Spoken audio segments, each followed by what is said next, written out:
I mean, y'all know we've been going through all day and going ahead and diving into all these trade impacts on our redraft channel. The deals like the Chase Claypool one. I mean, we've had so many trades. I don't need to dive into it. But I felt like this Calvin Ridley trade was going to be perfect for the Dynasty channel, of course. This is going to be a move for 2023 and beyond. And I do want to flex on y'all because y'all know we dropped the video, about 3 weeks ago at this point, where you had guys like Calvin Ridley and Kadarius Toney, their value in the gutter, saying, hell, for separate reasons, maybe they could be intriguing buy low candidates in Dynasty. I got to flex on y'all, but as I set up this live stream, make sure you go down there, drop a like on it, subscribe to the channel if you play Dynasty Fantasy Football. And if you want to check out any of these player props on Underdog Fantasy, you can find the link to Underdog in the live chat, in the description, in the comment section. When you go and sign up for Underdog Fantasy and use promo code FLOCK, they're going to match your first deposit dollar for dollar up to $100. And because I worked my butt off to get y'all this is only going to be available for people who use promo code FLOCK on Underdog. Only code FLOCK. You're going to get the Derrick Henry over under half a rushing yard line. We're going to have something similar in a month as well. So make sure you go to the link in the comment section. Take advantage. Available in damn near every state. I think there should be enough stalling. Let's go ahead and let's dive into this. And you know what we can actually do? No, let's first talk about expectations. Then we'll pull up Keep a Trade Cut and try to actually update these rankings. But with Calvin Ridley, the reason that we thought he was an intriguing buy low candidate earlier this year in Dynasty, earlier this season, is you are looking at a wide receiver that back in 2020, right? Back in 2020, the man was a top 3 wide receiver from a points per game basis. If you look at games where he played over 60% of the snaps in, it was a little frustrating in 2020 because some of those games, Calvin Ridley would leave early. He was still a top 10 receiver. He was still a phenomenal guy, even if you look at the games that he was leaving early. However, if we remove those contests and instead we just look at the games where he's fully played, Calvin Ridley not only was a top 10 wide receiver, Calvin Ridley was a truly elite special player, right up there with guys like Devontae Adams that season in fantasy points scored. With Calvin Ridley, he is a little bit older than you would think. He was drafted in the same draft class as DJ Moore. He actually only stayed 3 years at Alabama, but he stayed like 5 or 6 years in high school. I have no idea what the hell happened there. So Calvin Ridley is a little bit older, but this is the best thing that could have happened with his value, because clearly there was something going on in Atlanta where he didn't want to be there. He missed the second half of the season. I think he only played about 5 games in 2021. He didn't want to be there. And now I would say that's one of the grossest situations you could be in the first place. You have Kyle Pitts not producing. You have Drake London not producing. 2 elite level talents that, can't get it done because the passing volume is not there for the Atlanta Falcons. This team seems good enough that they're not going to get the 1st overall pick. They're not going to get the 2nd overall pick. It's not going to be super easy for them to go through and fix that situation in Atlanta.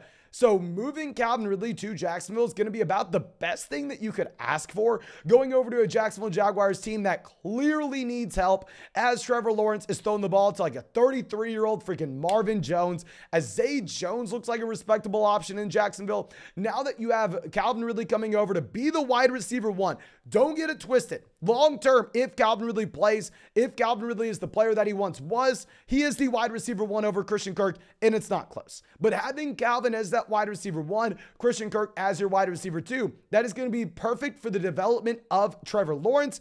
I think it's hard to ask for that much more. Now, obviously, this is not good for Christian Kirk. Christian Kirk gets the contract this offseason. He's tied to Lawrence. He's tied to this offense for the long term. And you could have been looking at this wide receiver room as a team that just traded away Laviska Shenault before the season, as a team that, the main target competition was older, and they were Jags, not only Jacksonville Jaguars, but just a guys. I think that you had a good spot for Christian Kirk going forward as the alpha wide receiver target in an offense where Marvin Jones is going to get phased out next year. I think that his actual target volume comes dramatically down. I think you have to bump up Lawrence, as we already said. So let me go ahead. Let me pull up Keep Trade Cut and try to figure out where these players were valued and where we are going to be moving them. So Trevor Lawrence, in my opinion, is still overvalued in Dynasty. You know, we've been saying Trevor Lawrence is overvalued in Dynasty for a couple of years now. If I'm looking at Keep Trade Cut, Trevor Lawrence is above someone like Deshaun Watson. Hell, if you can use this news and go trade Trevor Lawrence for Deshaun Watson in Dynasty, I don't care what your team situation is, you go and get Deshaun Watson. Deshaun Watson's a top 5 quarterback. So if we're looking at Lawrence, maybe he's a sell. But I mean, if we're comparing Lawrence to guys like Tua Tagovailoa and Dak Prescott in the same tier, can y'all please let me know what you would rather have in the live chat? Can everybody please go to the live chat? Let me know. Would you rather have Trevor Lawrence or Dak Prescott in Dynasty? Trevor Lawrence or Dak Prescott in Dynasty. Personally, I don't care too much about quarterback age. That's why I'm not as high on Lawrence as a lot of other people. Let's go ahead and let's pull up the wide receivers here on Keep Trade Cut. Try to figure out what we should be seeing with their values. They currently have Christian Kirk as the wide receiver 36. If we're looking at players that are directly in front of Christian Kirk, you have Rashad Bateman, Jahan Dotson, Deontay Johnson, Mike Williams, Amari Cooper, Treylon Burks, Terry McLaurin, DeAndre Hopkins. And then right behind Kirk, you're looking at guys like Wan'Dale Robinson, Cortland Sutton, Juju, Alec Pierce, Keenan Allen, Kadarius Toney, Elijah Moore. Honestly, I feel like Christian Kirk's kind of appropriately valued. I feel like before this trade, maybe he was a little bit undervalued, but now this is about where he should be. Quick side note, looks like the chat's split between T-Law and Dak Prescott. But going over and looking at where you had Calvin Ridley, this is why Calvin Ridley was the easiest buy ever. The wide receivers directly behind Calvin Ridley: Brandon Cooks, Allen Lazard, Christian Watson, Michael Gallup, Sky Moore, Curtis Samuel. Calvin Ridley, the wide receiver 51 there. I think Calvin Ridley has to jump Boyd, Rondale Moore, Chase Claypool, Darnell Mooney, Jacoby Myers, Elijah Moore, Kadarius Toney, Alec Pierce, Juju Smith-Schuster, Cortland. I would probably rather have Calvin Ridley over Cortland Sutton in Dynasty. I know you're not getting anything from Calvin Ridley this season. However, last time we saw him, he was that elite top 5 wide receiver. I don't think he's a top 5 guy anymore. I think too much has happened. I think the situation's a little bit worse. Being away from football this long, you do have to naturally move him down. But hell, I still think that he can be a low-end wide receiver 1, a high-end wide receiver 2 in fantasy on a points per game basis. And if we were going to pivot over and look at what this means from the Atlanta Falcons point of view, obviously, this is good news for Drake London. This is good news for Kyle Pitts. It was kind of the elephant in the room, the fact that you did have Calvin Ridley lurking on this roster where there was the outside chance that he would come back next year and you would all of a sudden have probably the worst offense in the NFL, or at least one of the worst offenses in the NFL with some of the best weapons in the NFL. It would be very hard for any of these guys to get targets. So with Drake London, with Kyle Pitts, bump them up in Dynasty. If we're looking at Drake London on Keep Trade Cut, right now you're going to be looking at London as the wide receiver 14. I would 100% look to move Deebo Samuel for Drake London. Deebo Samuel is currently ranked right above Drake London according to Keep Trade Cut. Go sell Deebo for London if you're looking at the long-term value there.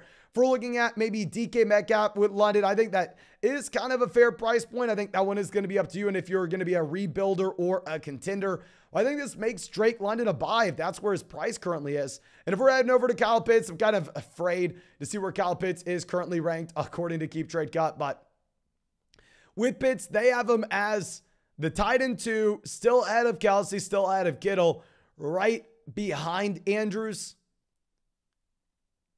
It's hard to argue with it. Am I really supposed to tell you to go through and trademark Andrews for Kyle Pitts at this point? I don't know. Kyle Pitts has been so damn bad. He looked pretty good this past week, but still at the same time, it's hard to say that that is going to continue up when we have had week after week after week of Kyle Pitts just failing us. And then all of a sudden we have one good week from Kyle Pitts. I don't know. The man is only 21 years old. It is Dynasty. Obviously, we're thinking about the long term, but maybe just the recent history here is scaring me a bit. But I think that should be it from a Dynasty perspective. We will be live again if we have any important trades for Dynasty Fantasy Football Leagues. I'll try to get y'all another video this week as well. So go down there, drop a like if you want more Dynasty content. Subscribe to the channel if you play Dynasty Fantasy Football. If you want to check out any of these player props, you can find the link to Underdog in the live chat, in the description, in the comment section. When you sign up with promo code FLOCK, they're going to match your first deposit dollar for dollar up to $100. And because I worked my butt off to get y'all, we have the Derrick Henry half a rushing yard line for only people who signed up with promo code FLOCK. Please go take advantage of that. That's all I got. Thank you again. I truly do appreciate you. Hope you have a great day and hope we get to have another Dynasty video coming out. Maybe not tomorrow, but maybe the next day.